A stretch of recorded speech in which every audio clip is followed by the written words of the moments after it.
Hi, this is Taryn Grome, editor of Pharma Voice. We met with numerous inspirational thought leaders at this year's DIA annual conference as part of our Editors Take video series. I hope you enjoyed this discussion. In this episode, Taryn meets with Lee Walk, Vice President, eClinical and Real-World Evidence, Medpace. Lee, welcome to Philadelphia for the 2016 DIA conference. Thanks. Lee, risk-based monitoring is on everyone's mind right now. How are data collection and eClinical systems evolving to support risk-based monitoring? Well, we've seen EDC systems recently add the ability to do targeted source doc verification. So rather than go and monitor every data point at the site, we can select those critical ones that need the most attention. So that's been in place for a while. We're also seeing clinical business intelligence tools allow us to monitor the data that's coming in and see patterns that need investigation and perhaps additional monitoring as well.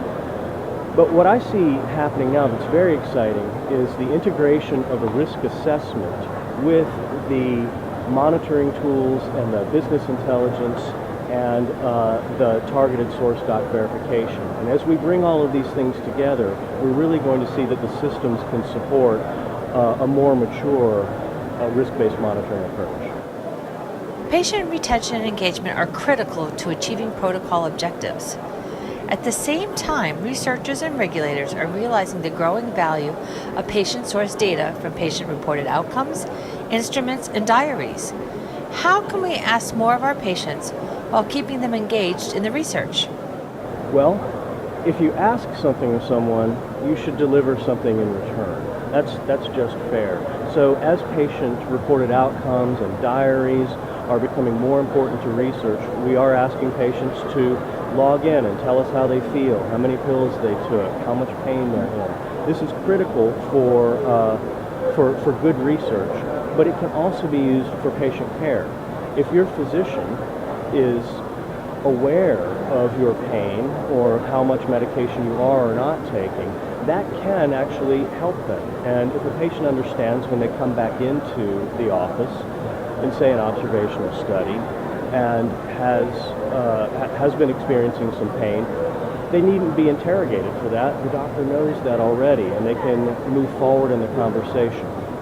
Now, one thing we want to understand about this is in an observational study, that could be a magnified Hawthorne effect. Basically, the act of measuring can influence the outcome. So we need to be sensitive to what we share and how we analyze that sort of data.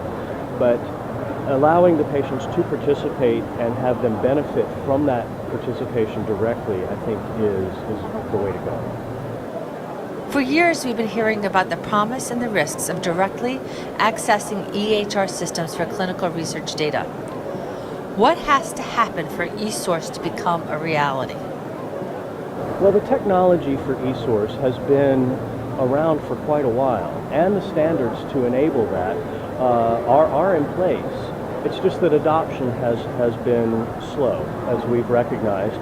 And FDA came out last year requesting demonstration projects, and there are renewed initiatives that I'm very happy that we as an industry are taking forward. The ESource Stakeholders Initiative that FDA and CDISC have started is a great place to look. My focus is on cost benefit, because knowing that the technology and the standards are available, it hasn't quite gotten us there.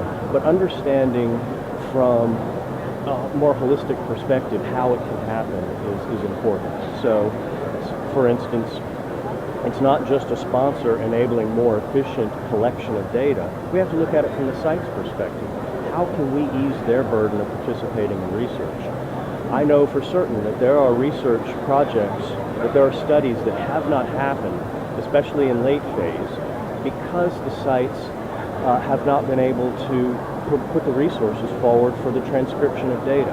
If we can figure out in those cases how to ease the burden for the site and make the investment worthy for all of the stakeholders, then we will see ESource happen. And I think the Stakeholders Initiative is on the right track for getting us there. Lee, thanks so much for joining us for our Editors Take video program. You're welcome. For more information on this topic, visit our Thought Leaders website. For more Editors Take videos from the DIA Annual Conference, visit www.pharmavoice.com. Thanks for joining us.